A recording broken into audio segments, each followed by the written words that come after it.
Welcome to the Momnificent Podcast. This is the place where we help parents live a happy, healthy life with their kids. We're going to show you how to connect with your child and help them even in their most difficult moments as we hear from experts in the field.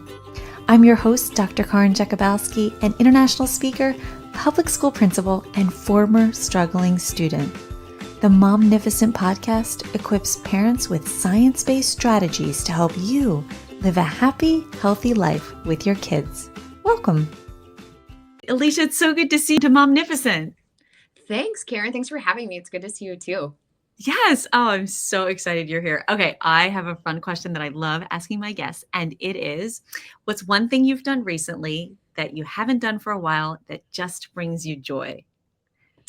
Ooh, that's a really good question. I feel like there's a lot of things that I'm doing like from my childhood that I haven't done in a really long time because I've got a 4-year-old, right? So like you've got a little kid, and so you start to see the world through their eyes, whether it's like picking. So we've got a little garden. We used to have a massive one, but life with kids, right? Especially a little kid. So now we've got like a little like raised bed one, but we've got tomatoes, we've got beans, zucchinis, yellow squash, strawberries, peppers that our deer ate, but I digress because we like have a bunch of land.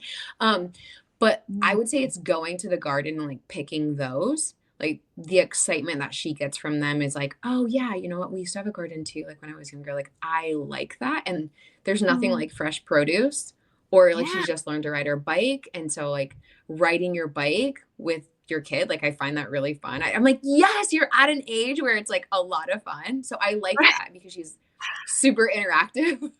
Oh, and where do you live? I'm in Michigan.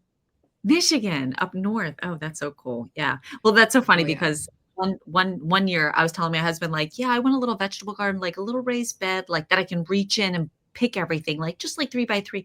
No, he ended up digging up like the whole side of the house. No. I was like, oh my God, like that's not my full-time job. And it was so hard to keep the weeds at bay. And then his mom came from Poland for like a summer, and it was like the most perfect garden because she was there every day. And I was like, it's not fair. She has the time and I just don't have that much time.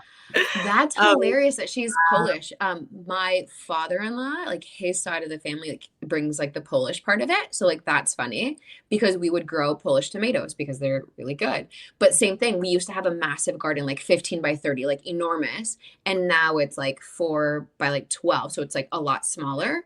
But wait, what is a Polish tomato? I don't even know. They're, you know what? I don't even know how to describe them. They're red. They're red. They're juicy. They're like these big fat. Yeah, they're really good. I didn't know that was cool. But they're like, it's a full-time job, like to keep the weeds out. Like I've got a bunch of flower beds, and I'm like, I should probably get out here and like weed these. But I know. We'll do that tomorrow. Stay on. Yes, I love gardening too. I think it's like a stress reliever. So yeah. Alicia, share with us your journey into becoming a stepmom and what led you to start your stepmom community.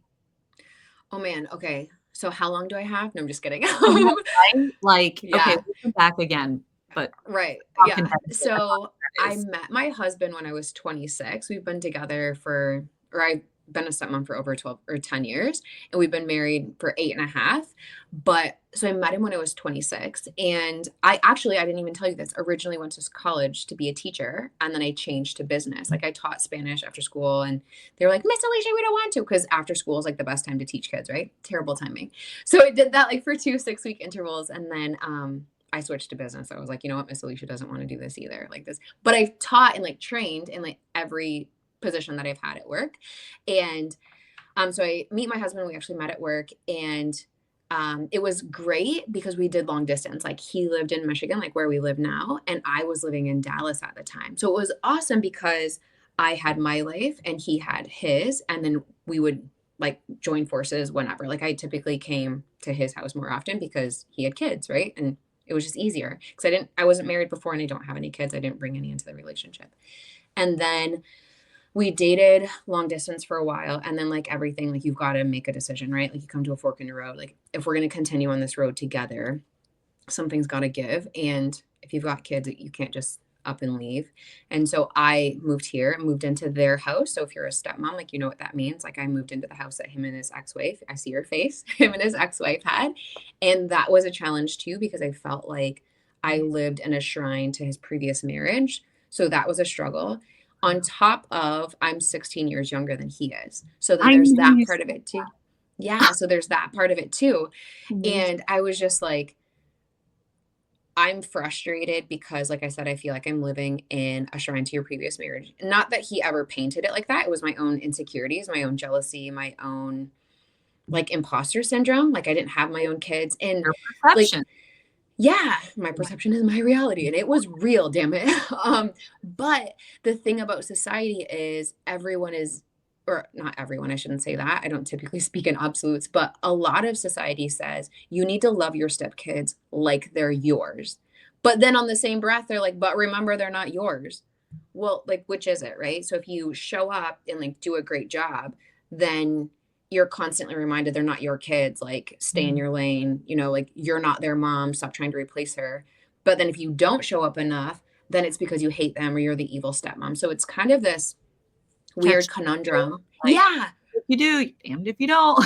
exactly. You Yeah, don't that's what I win, no told matter someone. how hard I try. Yeah. You do So something then I, great, and then nobody wants yes, to like you feel bad that you can't take the credit for that for some odd reason. right. Because they're not your kids. So Oh, like don't take any ownership.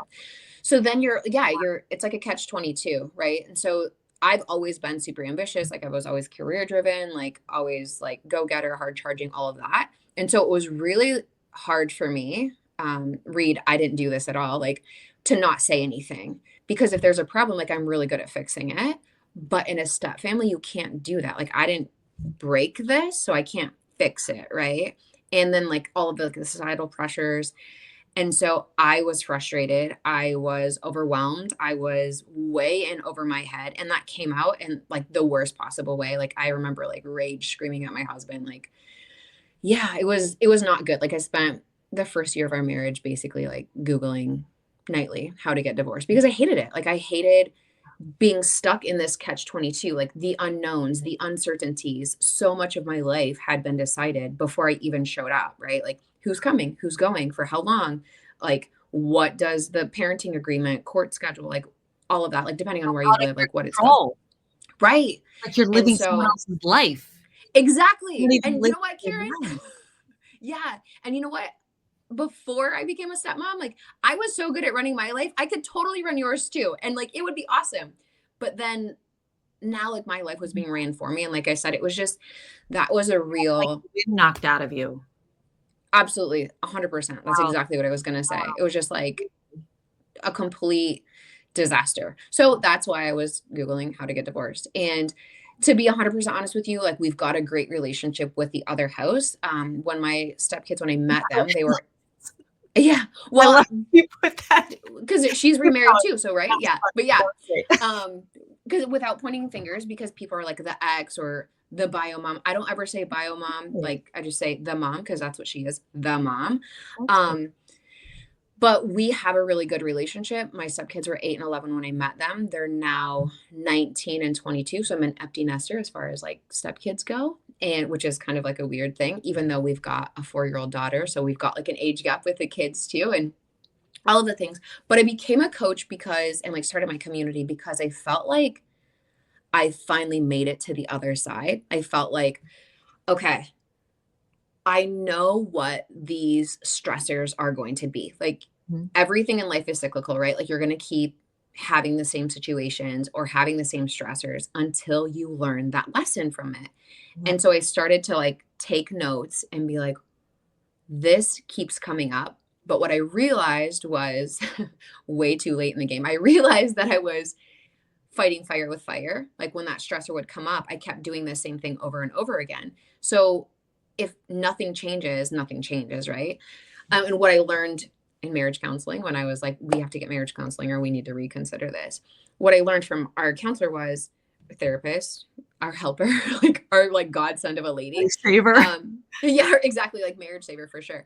But she would say like, whatever your stressor is, like take a sheet of paper, make 4 columns. And your first column, I want you to write out what your stressor is or what's bothering you or what's triggering you what the problem is. Like that's column number 1. Column number 2 is how are you reacting? Because that's what I was doing. I wasn't responding. I was reacting. It would just be like, "Rawr!" Right?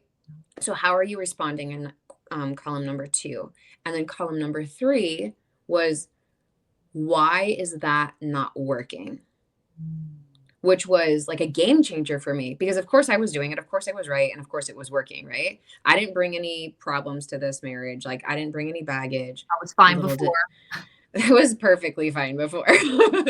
Yeah. Like little do you know, right? That like you come with your own baggage. You don't have to be married and have kids like to bring your own baggage. Everyone's got like everything. Like there's something.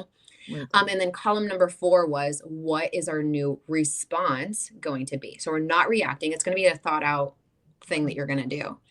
And so I still have it. It's from like 7 years ago, but now I've folded it. So now I only see like stressors or triggers and like my response. I don't even use it anymore, but I have it because it kind of makes me laugh now, like going back and like looking at the things that I had written down. I'm like, that is so dumb.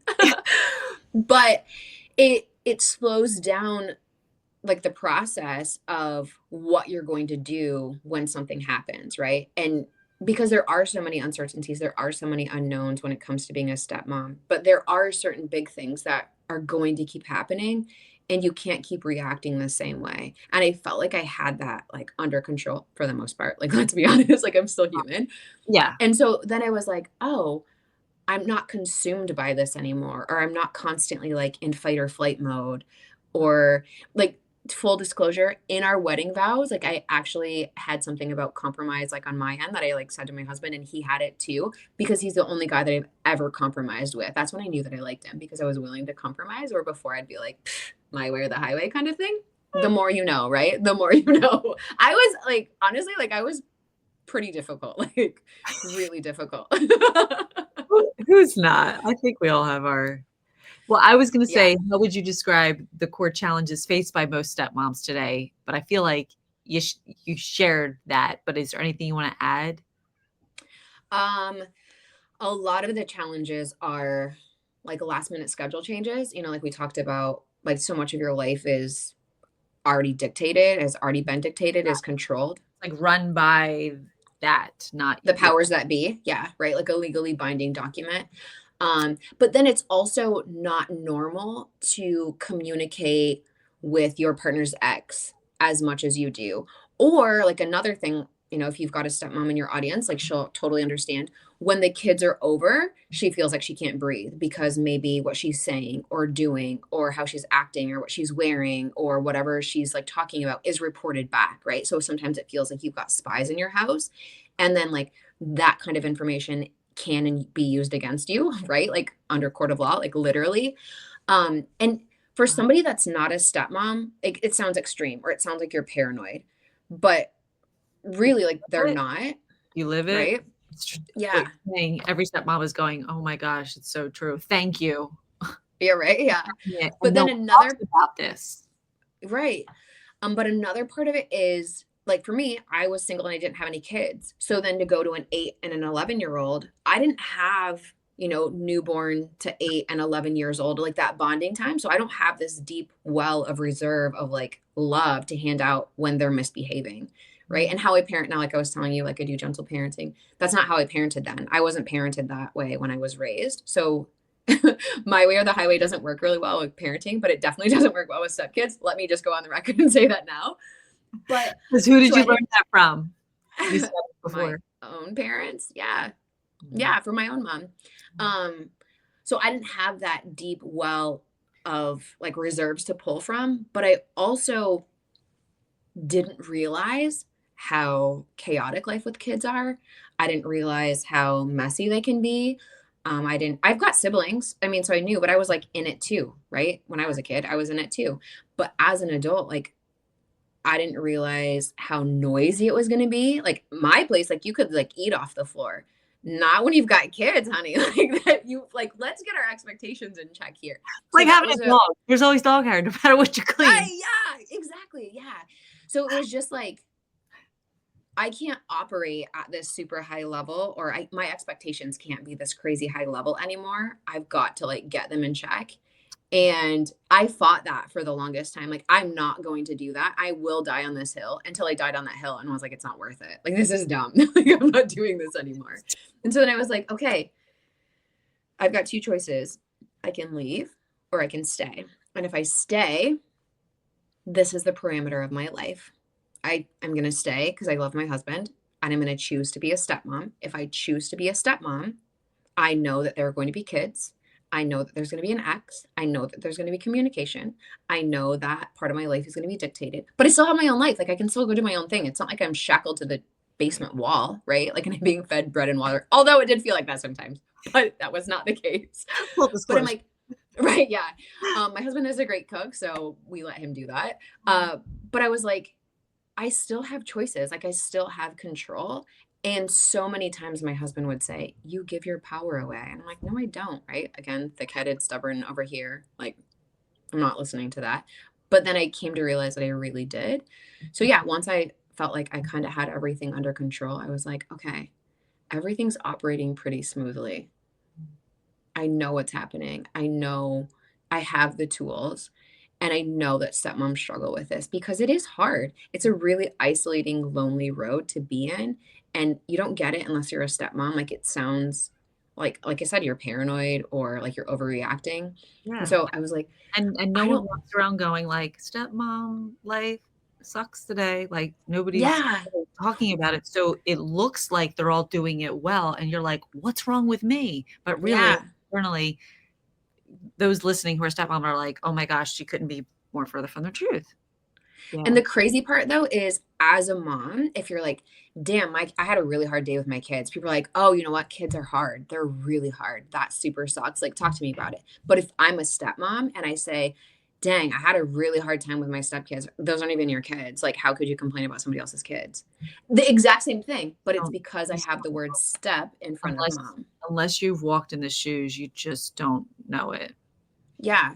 And then there's like a bunch of different things, like trying to build relationships with kids that you see part of the time or 25% of the time. Like, how do you know how important it is, like having time or like FaceTime with people to, like, to build relationship with them, especially kids.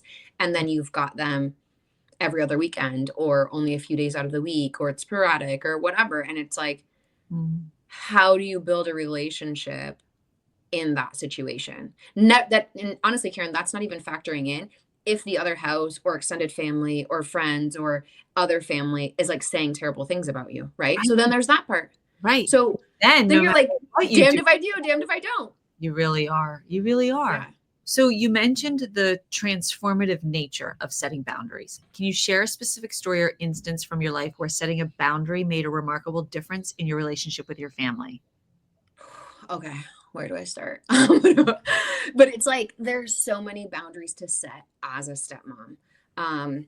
So for me, I struggled with not knowing who was coming or who was going, or like when they were coming or when they were going. So I finally just said to my husband, listen, we need to have a group chat because there's so many unknowns, there's so many uncertainties, and he's a great communicator, but things would just happen. Like, look, life still happens on top of all of this craziness. Life still happens. We need to do a group chat. Like, I just need to be in the know. Like, controlling, probably. But don't you want to know who's at your house? Like, as a normal adult, like living in the house, you want to know. So that was something that I was like, okay, for communication purposes, we need to have a group chat. Like I said, it's totally amicable here. Like, everyone operates well. And that's not normal. And I understand that. If you're struggling with that, like, reach out to me. I can help you, like, get it to where it's it might not be perfect, but it can be better than what you're operating at now. So setting a boundary, like, we need to have a group chat. Another huge boundary about having kids in the house, I finally got to the point where I was like, I need a kid-free zone in my house. Like, no kids at all, none, zero. I need a place where I can go and escape. Really, that's what it was. Like, I needed a sanctuary where I can just go and cry myself a river and not worry about somebody coming and walking in. But the change for this was when one of my stepkids was taking a shower at 10 o'clock at night in our bedroom suite. I had to be up at 6 o'clock the next morning. Now, mind you, I'm on the second floor now. There's a bathroom right here. Like, the kids had their own bathroom. They had their own, like, shared bathroom. But I'm like, what is happening? I would, like, blew a gasket. And my husband's like, well, this is what we've always done. I was like, we have not always done that. You did that previously. This is not happening anymore. I'm not doing this. Like, I don't want my stuff to be used. I want to be able to shower when I want to shower. I want to be able to go to the bathroom when I want to go to the bathroom. I just need space that's mine, something that's mine. And that, again, that sounds extreme if you're not a stepmom, but I promise you, if you're a stepmom, you're like, I get it. I just need to escape, or like to be able to go and like sneak away. Yeah. Something that I can control that won't You be could just be like, interrupted. please don't talk to me. Please don't talk to me. Yeah. Wow. But yeah, that was a huge boundary. Like, that was not something that was easy to do because the kids, like I said, I moved into their house. So the kids had free range of the house. It's like when you get married and you lose your spouse or you get remarried, and it's like, you got to learn, and you're married into everything they knew with someone else. And that influences how they act, think, and everything they do. 100%. So that was huge. Yeah.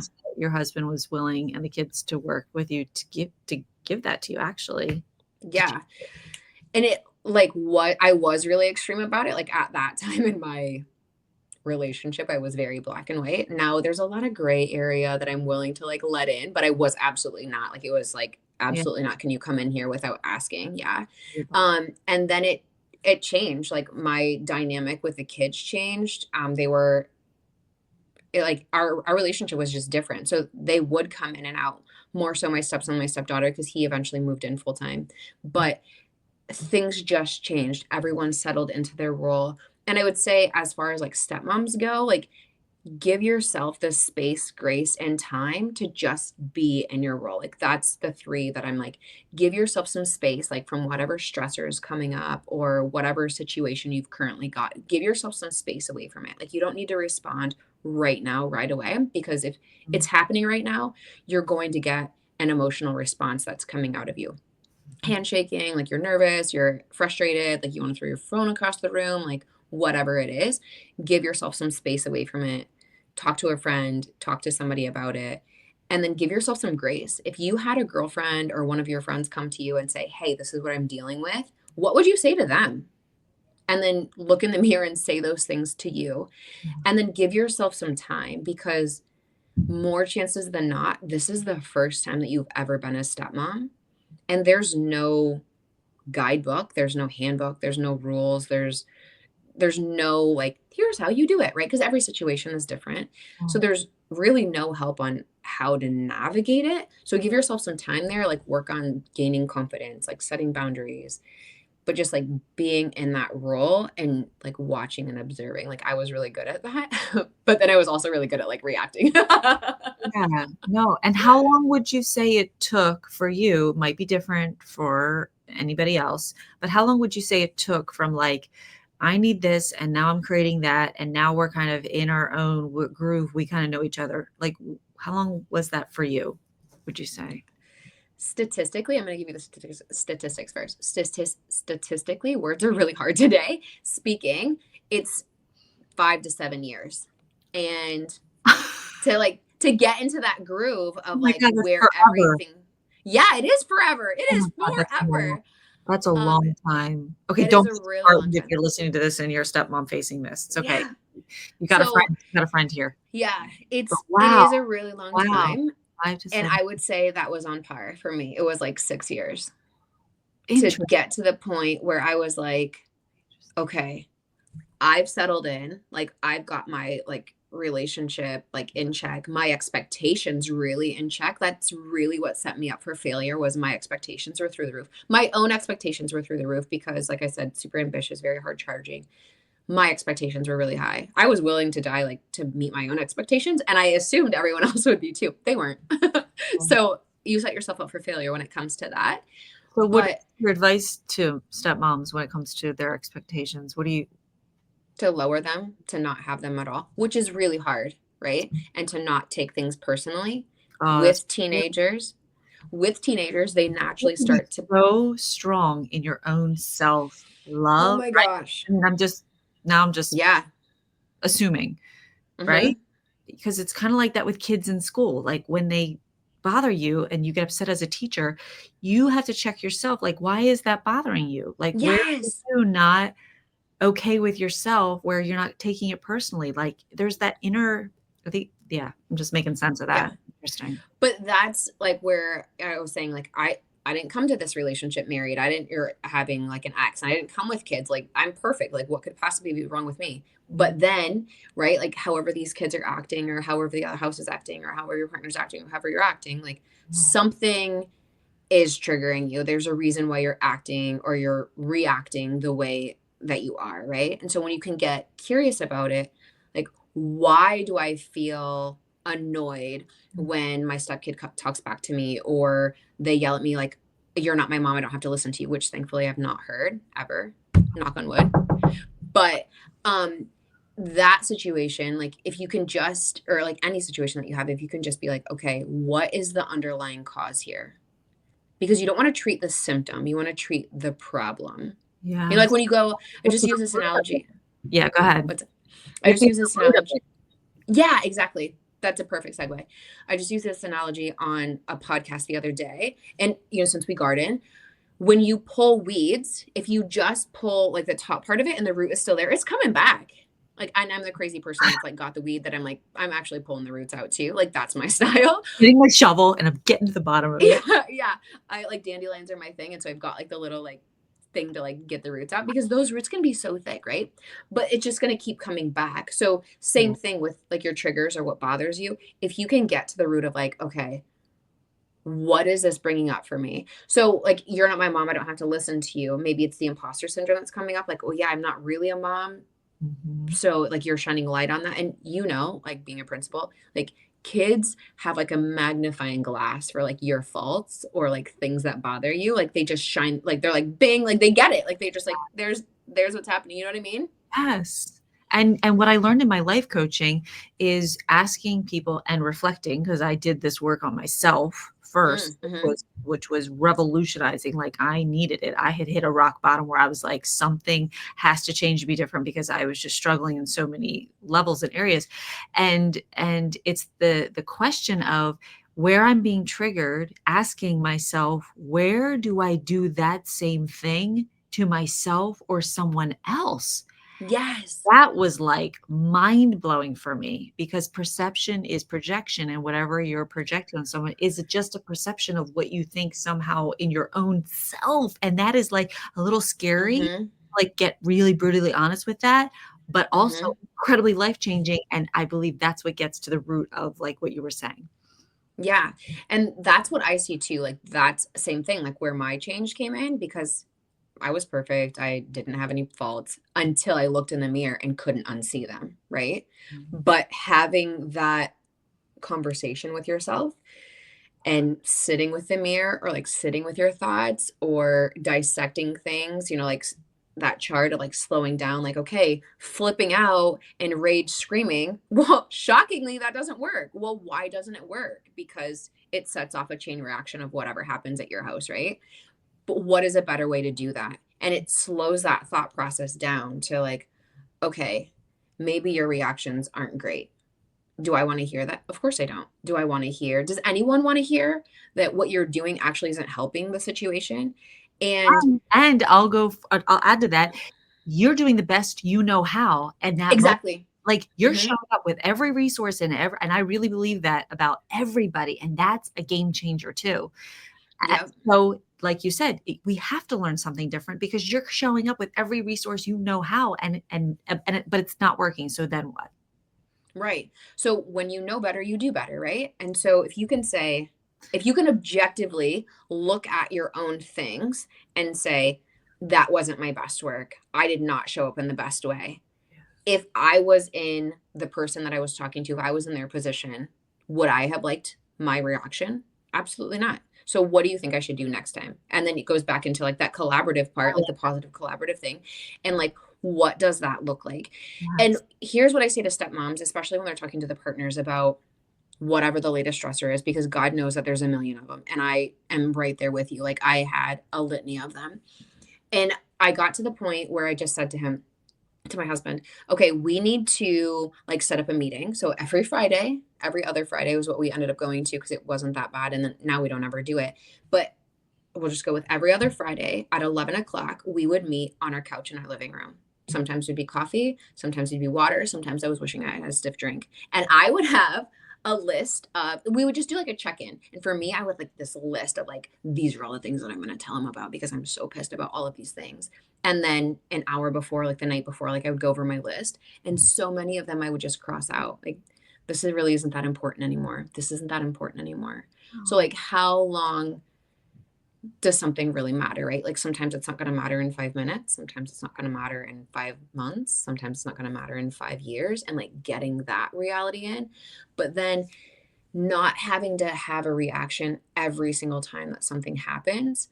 And so when I would get to those meetings, sometimes I knew like, I know that this one is going to piss him off. I know that this one is going to hurt his feelings. And it doesn't matter how you say it. It's still going to hurt somebody's feelings, right? Like you could say it the nicest way and it's still going to hurt somebody's feelings.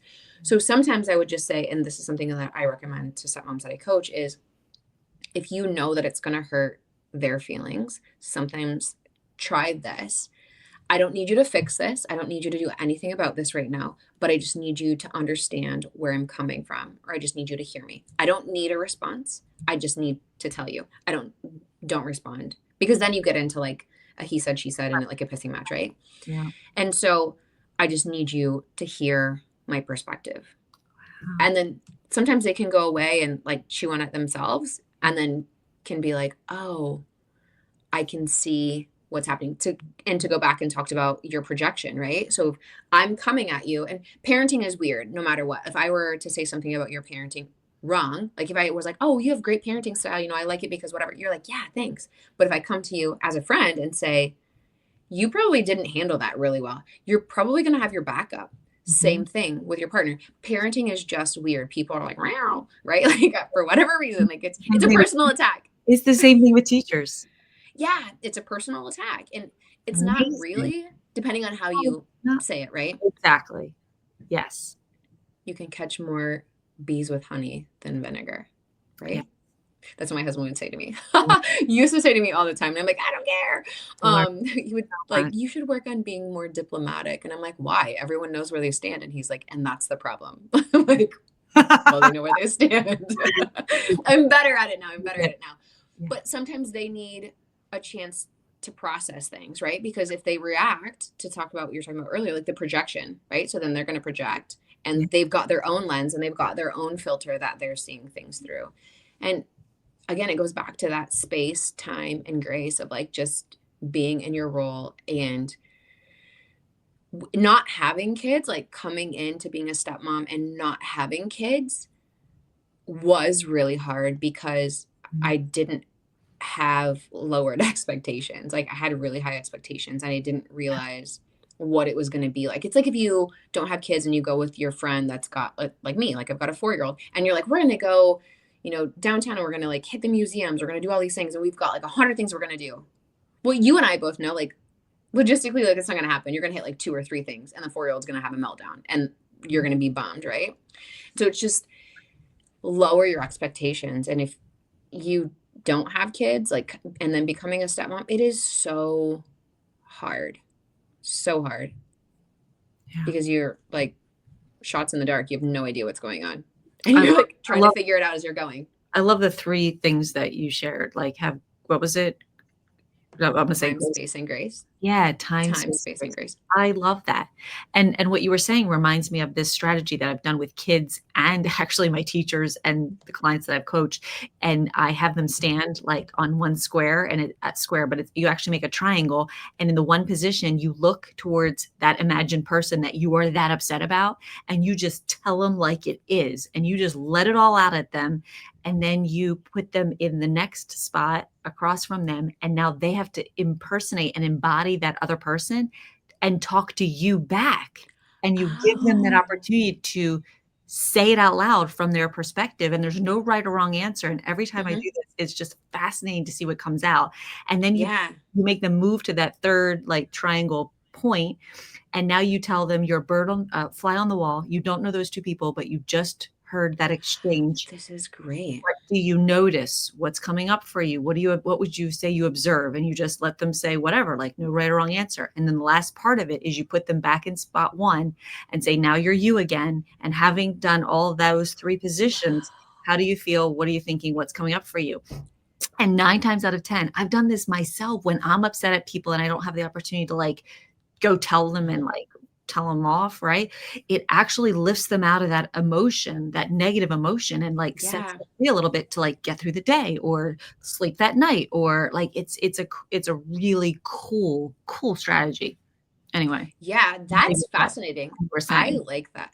I'm gonna And take that. I've done it with kids now. It's so cool. Like I learned it for myself and then I've practiced it with adults. Yeah. And I experimented when a kid was like, I feel like nobody likes me and everybody's upset at me. And I'm like, okay, stand right here and tell those kids everything you feel. Like they did it.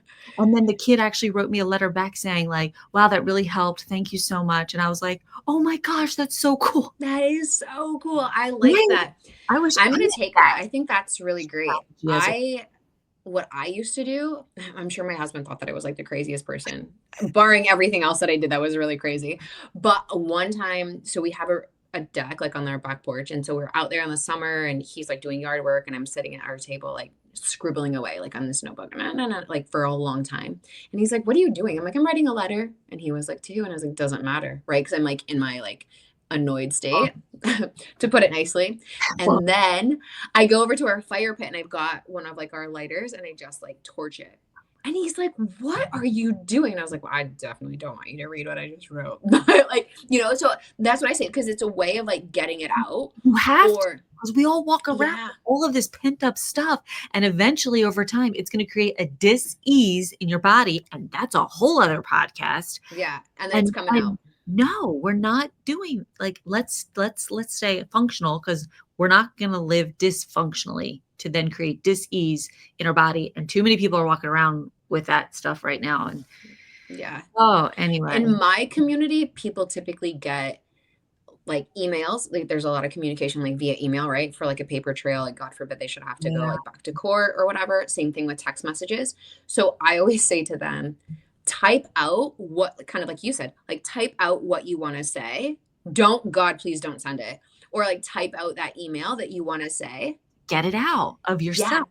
Yeah. To get it out. Need that. Yes. Mm-hmm. Oh my gosh. And then once you do that, then you can go back, take the emotion out of it, right? Because you're like, yeah, I'm so happy that I got to tell you exactly what I thought, right? Yes.